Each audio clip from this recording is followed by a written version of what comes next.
Most production applications have various secrets. Either you want to keep your private key kept secret for signing things, or the private part of your SSL certificate, or various API keys, database passwords, etc. The modern way to store secrets in Azure is using Azure Key Vault. In this video, we'll discuss some of the ways Azure keeps your secrets, protects documents from people not authorized to see them, and even detects odd behavior by your users. The next requirement says Azure Security, which is a pretty vague requirement. We need to understand security is a shared model within Microsoft Azure. We have concepts of physical security as well as digital security at play. Okay. Now, by physical security, I mean that you have maybe you have a computer that's logged into the application. If you're using that computer is in a secure location. It's inside your house. It's inside your office. The doors lock. People aren't just walking up into your computer randomly, right? You have Windows screensaver that locks your computer after so many minutes, etc.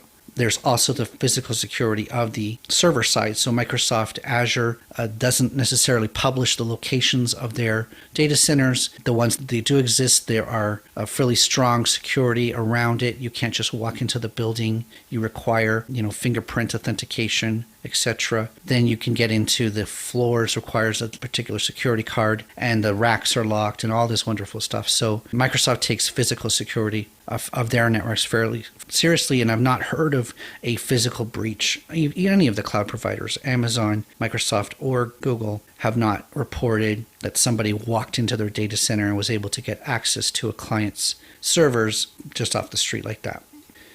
On screen is a fairly standard graphic. You might see this is from Microsoft's website.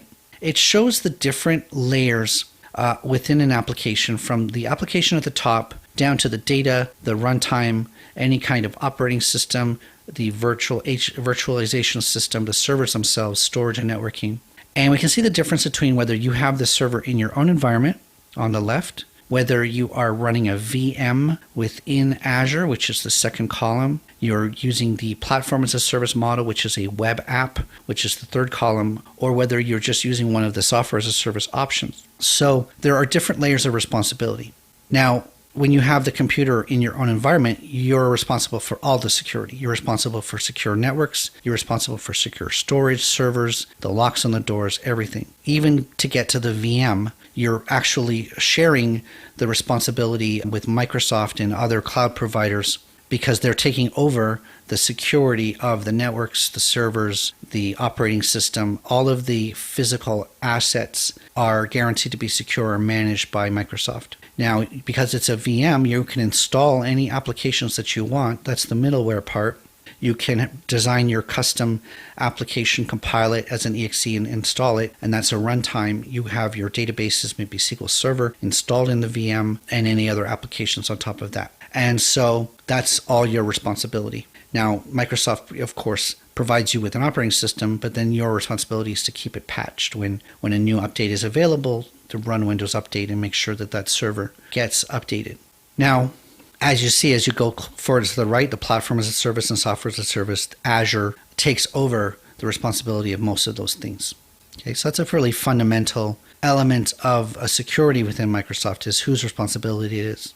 Now, we talked earlier about Azure Active Directories. That's their identity as a service model. So when we're talking about security, it is much more preferable that you use a solution such as Azure AD to manage your users, as opposed to creating your own application, rolling your own platform for that. That could lead to insecure methods, right? So Azure AD is provided as a service. I'll go back a slide. It's the software as a service on the right. So the AD portion is delivered, and Azure takes full responsibility for everything in that, in security of that. So Azure AD is a foundational element if you're designing a secure system, that you're going to use something like Azure AD, a reliable vendor to provide your user and passwords stored in a secure environment. We talked about multi-factor authentication, which is abbreviated MFA earlier. That is, an order of magnitude more secure than just having a regular user ID and password. So installing and setting up MFA within your Azure AD is definitely recommended if security is a thing. Now, you'll see this term within Microsoft a lot because it's besides Azure AD being the identity system, RBAC, role-based access control, is the recommended authentication mechanism. Now, Azure does support other authentication mechanisms, but role-based access control is what Azure uses to control access to the Azure environment itself, and so they recommend you use that same system if you're going to do it within your applications. We have a section about RBAC coming up later in this course.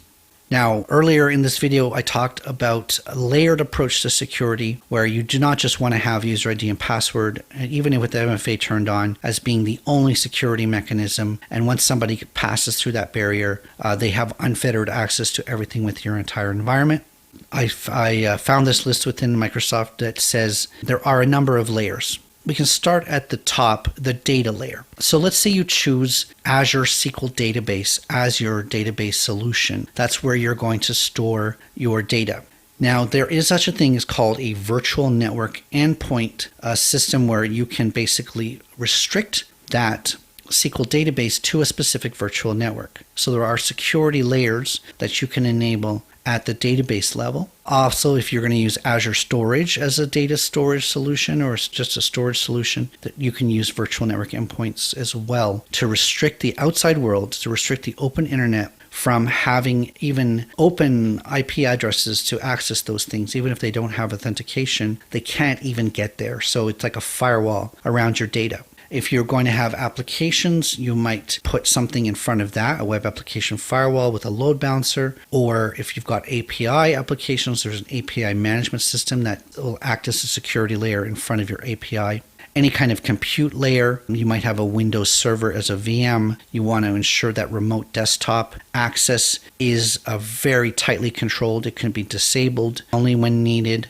Or you can ensure it's only accessible from your physical location, your business internet IP ranges, and not visible from around the world. You do not want people, again, from halfway around the world trying to remotely access your Windows servers, even if they don't have the password. Let's say a vector you do not even want them to have access to.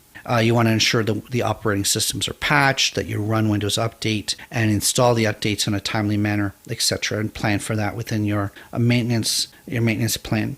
Down to the network level, you can arrange yourself with virtual networks and subnets so that applications are running on separate networks, that you have specific network security groups that handle the permissions and the traffic between them. If you've got multiple subnets, you've got your front-end subnet, your middle tier subnet, your back-end subnet. You can ensure that there's a lot of deny rules in there and that those networks are tied down as tightly as they can and only authorized traffic gets through.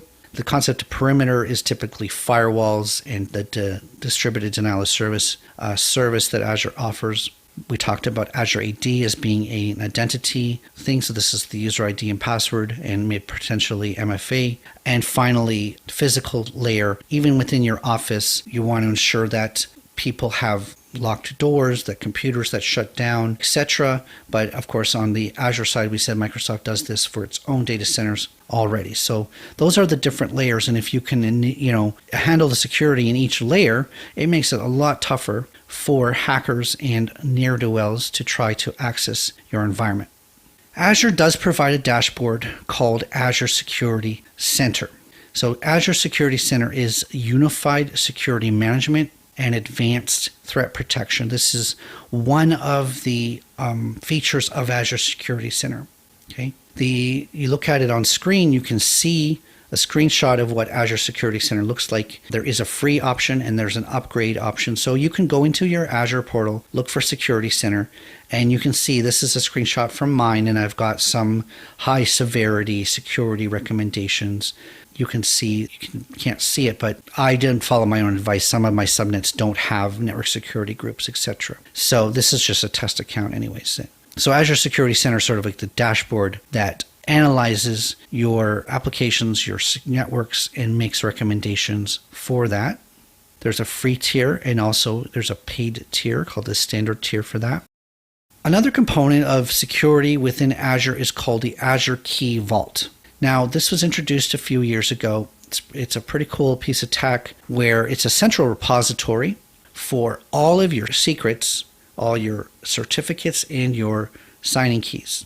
Okay, so if you have an SSL certificate, you can store this within your Key Vault. If you have a API key that a third-party vendor has given to you, you can store it there as well. If you have your public-private key that you use for signing things, you can have them inside this Key Vault as well. We can see on screen an example. This is the Secrets tab of my Key Vault, where I can create any type of a string, give it a value, and an application can request this value. If you have your security, your RBAC set up, the application will be given the value. But for people who are not authorized to see the secrets, then those secrets are hidden from them. And the main purpose of this is if you have applications that need access to databases, that need access to APIs, and then embedded in these connections is this user ID and password, is this secret API. If that ever got out, it would cause you some grief. You do not want your secrets to be stored in source code. It's another trend in the industry in the last 5 or more years is removing these secrets, not only from the code, but removing them from the web config, removing them from the app config. Even having the secrets in a config file exposes them to developers, exposes them to a bunch of people. And the more people that know a secret, the less likely it remains a secret for a long period of time. So you want to put it in the Key Vault, and then potentially only the application that has been given authorization can access it, and the person who generated the secret, of course, and maybe that's it, right? Now we can look at the key elements. So I said you can create public-private key pairs, or you can import them. So this is the generate screen. You can see I can create an RSA key of 2048 bits, 3072 bits, or even 4096 bits. I can have an activation date and an expiration date. So you can basically create signed keys and store them in the vault. This is an example of certificates. So I created a couple of certificates. I can import them, I can upload them or create them in line. And this can be like SSL certificates that have an expiration date. And so this is a way of managing your certificates, and those Azure services such as your web apps can use the certificates from the Key Vault, and it's a way of managing all your certificates in one place. Here's an example diagram that demonstrates that you've got your Key Vault, has all your secrets in it. There's an administrator who can manage the secrets, but the developer only gets the developer keys, and the security administrator could, get log files out of it, see who accessed it, etc. Relatively new in addition to Azure is called Azure Information Protection, AIP. Now, this is a way of basically protecting your documents. So think of it like a DRM process for emails and for other documents. And so you can, within your organization, apply labels to these. It can be for all employees. It can be for only developers. It can be for only managers. You can label your documents with particular permissions. And then only people with those permissions can see it. So you've got, I made these up, but you can have your own version of confidential and top secret and super top secret and things like that you can label your documents with, similar to the military. Now, because the Azure applications and even Office 365 are tied in with this, if a document is labeled confidential, for instance, you can have Office 365 refuse to print the document. It can refuse to forward the document, okay?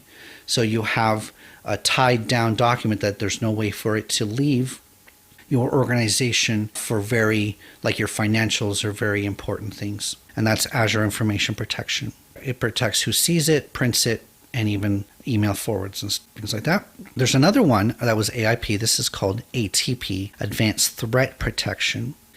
Now, Advanced Threat Protection will actually take a look at your Azure Active Directory and monitor and profile those users. So let's say you have users that log in every day, but they only ever log in from work. They never log in from home, and they never log in from outside of your office, outside of the country, and they never log in on the weekend, etc. So Advanced Threat Protection can basically build a profile of this user and can basically notice when something unusual is happening. So let's say on the weekend, outside the office, somebody's trying to log in as this person. Advanced Threat Protection could sort of throw up a multi-factor authentication option saying, please check your SMS message for the code, or even refuse to allow the person to log in because it's not a usual behavior for them. It, again, protects the user identities and also reduces the attack surface. So another situation that it might protect against is brute force attempts to log in. So let's say the person doesn't know the password, but they're going to try different combinations of passwords or an old password, something like that. And basically it has this capability to know that, oh, somebody's trying to log in. It's not a usual thing. So it can identify suspicious activities, identify things, people are trying to access resources that they shouldn't have access to, and those can become sort of alerts. Now, once you, as the administrator, get alerted or you want to go into your ATP dashboard, you can actually start this investigation. And you can see, oh, on Saturday from Ukraine, somebody tried to log in 6 times using this account with an old password. Force that user to reset their password next time they're in the office or something. So you can actually, as an administrator, use the ATP to investigate it.